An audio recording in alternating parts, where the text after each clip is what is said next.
Hello friends, welcome to DKRS blog. और अभी समय हो रहा है 11:59, लगभग 12 बज चुके हैं रात के। और ये मेरी पढ़ाई का लास्ट सेशन होता है और इस समय हमें वही सब्जेक्ट पढ़ना चाहिए जिसको पढ़ के हमें बहुत अच्छी नींद आए। और मैं हमेशा सोने से पहले इथिक्स पढ़ता हूँ और इथिक्स में स्पेशली दार्शनिक को पढ़ना पसंद करता हूँ, क्योंकि उससे क्या होता है, हमारी सोच का दायरा बढ़ता है, हमारे विचारधारा में परिवर्तन होता है, हम बहुत सारे विचारों को ग्रहण कर पाते हैं। तो सोने से पहले आप भी हमेशा उसी सब्जेक्ट का चुनाव करें जिसको आपको पढ़ के अच्छा लगे। और अभी मैं पढ़ रहा हूँ वेदांत दर्शन, जो आचार्य शंकर ने दिया था। इसी दर्शन में बताया गया है ब्रह्म सत्यम जगत मिथ्या अहम ब्रह्मास्मि। इसी दर्शन में हिंदू सनातन धर्म की जो व्याख्या की गई है वो बहुत अच्छे से की गई है। लगभग 12 से लेकर 1 बजे तक मैं पढ़ूंगा और 1 बजे के आसपास मैं सो जाता हूं। और बाकी सुबह उठ के जो मेरा रूटीन होता है मैं आपको सुबह उठ के बताऊंगा। गुड मॉर्निंग फ्रेंड्स, सुबह हो चुकी है 6 बजे और 6:30 बजे की अलार्म मिस होने के बाद फाइनली 7:05 में मुझे उठना ही पड़ेगा, क्योंकि किसी महापुरुष ने कहा है कि सपने वो नहीं होते जो आप सोते समय देखते हैं, बल्कि सपने वो होते हैं जो आपको सोने ना दें, आपकी नींद छीन लें। और जो मेरे इतने अच्छे सपने चल रहे थे उन्हें छोड़कर अब मुझे उठना पड़ेगा। और रात को भले ही कितने भी बजे सोएं, लेकिन सुबह 6:30-7 पे उठ जाना चाहिए। ये छात्र जीवन में वही आगे बढ़ पाता है जो जल्दी उठता है सुबह। और अब मैं सुबह उठ के सबसे पहले अपने दिन का शेड्यूल बनाता हूँ।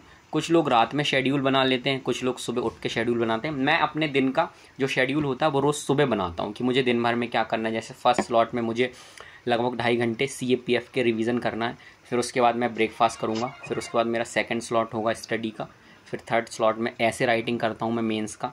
उसके बाद शेड्यूल बनाने से क्या होता है, हमारे दिमाग में ना सुबह ही फिट हो जाता है कि हमको दिन भर क्या करना है, दिनचर्या। हम अपने दिमाग को एक ऑर्डर दे देते हैं कि भाई हमको इस अपनी चीज़ें फॉलो करनी है। फिर शेड्यूल बनाने के बाद ये हमने गर्म पानी किया गैस पे सुबह। अब चाय तो पी नहीं सकते विद्यार्थी जीवन में सुबह उठ के, तो थोड़ा गर्म पानी कर लेते हैं, गुनगुना पानी, जिससे सुबह की शुरुआत अच्छे से हो जाती है। गर्म पानी पीने के बाद गर्म पानी हमेशा मैं यहाँ से गर्म करके टेबल पे ले जाता हूँ।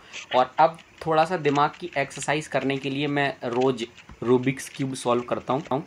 ये लगभग मैं 1.5 से 2 मिनट में सॉल्व कर लेता हूँ और मुझे इसको अपने बेस्ट टाइम लगभग 1 मिनट के अंदर इसको लेके आना है। और ये आएगा प्रैक्टिस से। अगर मैं रोज़ सुबह उठ के इसकी प्रैक्टिस करता हूँ, क्योंकि किसी ने कहा है कि करत करत अभ्यास के जड़मती होत सुजान और रसरी आवत जाते शिल पर परत निशान। इसके साथ गर्म पानी भी ख़त्म हो जाता है, उसको पीते रहते हैं। ये बन चुका है। फिर उसके बाद हमको सुबह सुबह पानी भरना होता है। नल आते हैं नर्मदा के इंदौर में, तो रोज़ सुबह सुबह ऐसे बाल्टी कैंपर लटका के हम लोग पानी भरते हैं। और पानी भरते हैं तब उसके बाद ब्रश वगैरह किया, सारी अपनी जो दैनिक दिनचर्याएँ हैं वो करी। और अब समय है मेरे फर्स्ट स्लॉट का, और इसमें मैं अभी मेरा पेपर है 7 अगस्त को UPSC CAPF का, तो उसके लिए मैं तैयारी कर रहा हूँ। अभी प्रीवियस ईयर क्वेश्चन पेपर सारे में, इसमें 2 पेपर होते हैं, पार्ट A जिसमें GS आता है और पेपर 2 जिसमें इंग्लिश और रिटन एग्ज़ाम होता है। तो उसकी मैं दोनों की फर्स्ट स्लॉट कंप्लीट होने के बाद अब थोड़ा सा ब्रेकफास्ट खा लेते हैं। ये मूंग है, मूंगफली है और चने हैं, जिनको रात में पानी में भिगो देते हैं और सुबह हम उसको उठ के खा लेते हैं।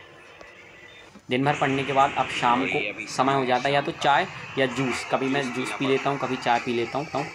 तो आज हमने अनार का जूस ऑर्डर किया है। ये हमारा जूस आया और विदिन 1 मिनट में ये जूस मैंने पूरा ख़त्म कर दिया। देखिए अब ये खाली गिलास दिखाऊंगा आपको। उसके बाद घर आके शाम के टाइम क्या होता है, अमूमन शाम का टाइम विद्यार्थी जो है बाहर घूमने में वेस्ट कर देते हैं, पर मैं क्या करता हूँ, कुछ न्यूज़ का डिस्कशन देख लेता हूँ, एडिटोरियल डिस्कशन देख लेता हूँ और उनके नोट्स बना लेता हूँ, ताकि वो हमारे रिवीजन में, करंट अफेयर्स का रिवीजन में काम आए। उसके बाद फिर कुछ पेपर सॉल्व कर लेते हैं, टेस्ट पेपर लगा लेते हैं इसी हम ऑनलाइन। बहुत सारे एप्लीकेशंस हैं हमारे पास। ये अब मैं लास्ट में होने से पहले मेरा मन आज था घर की याद आ रही थी, तो मैंने एक पेंटिंग बनाई घर की।